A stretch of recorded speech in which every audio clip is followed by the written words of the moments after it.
তো এই তাপপ্রবাহ থেকে পরিত্রাণের একমাত্র উপায় হচ্ছে তীব্র কালবৈশাখী ঝড়সহ ভারী বৃষ্টি। তো এখন পর্যন্ত আমরা কিন্তু ওইভাবে কিন্তু তীব্র কালবৈশাখী ঝড় বা ব্যাপকভাবে বৃষ্টিপাত পাই নাই। দেশের কোথাও বিক্ষিপ্তভাবে বৃষ্টি হচ্ছে এবং বিশেষ করে বেশি বৃষ্টি হচ্ছে সিলেট বিভাগে। সিলেট বিভাগে কিন্তু আপনার ওইবার তাপপ্রবাহ নেই এবং অন্যান্য অঞ্চলে যে বৃষ্টিপাত হচ্ছে সেটা কিন্তু তাপপ্রবাহ প্রশমনের জন্য যথেষ্ট নয়।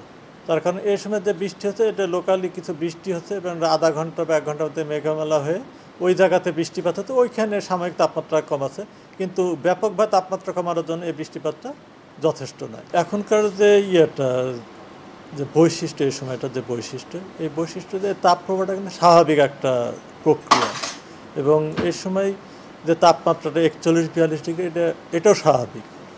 কারণ গতকালকে আর যে সর্বোচ্চ তাপমাত্রা যেটা দেশে রেকর্ড করা হয়েছে চুয়াডাঙ্গায় 42.7 ডিগ্রি এবং এর আগের দিনে কিন্তু চুয়াডাঙ্গাতে দেশের সর্বোচ্চ তাপমাত্রা ছিল 42.7 ডিগ্রি।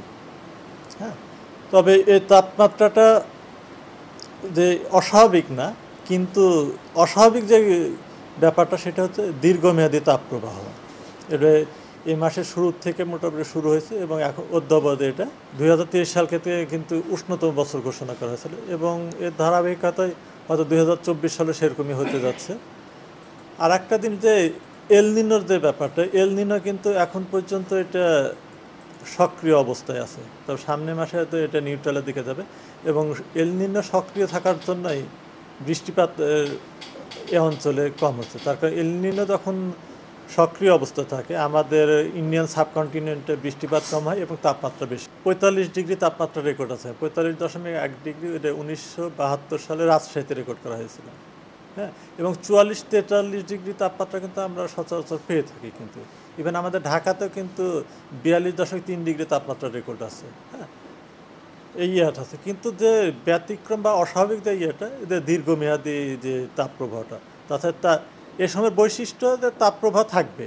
অর্থাৎ এটা আমরা আগে দেখছি এই তাপপ্রবাহটা 4-5টা স্পেলে হয়তো 3 দিনের একটা স্পেল বা 5 দিনের স্পেলে, 3 দিন পর একটা কালবৈশাখী ঝড় হলো বা 5 দিন পরে একটা কালবৈশাখী ঝড় হলে তাপপ্রবাহটা প্রশমিত হলো, আবার হয়তো 3 দিন পরে আবার হলো।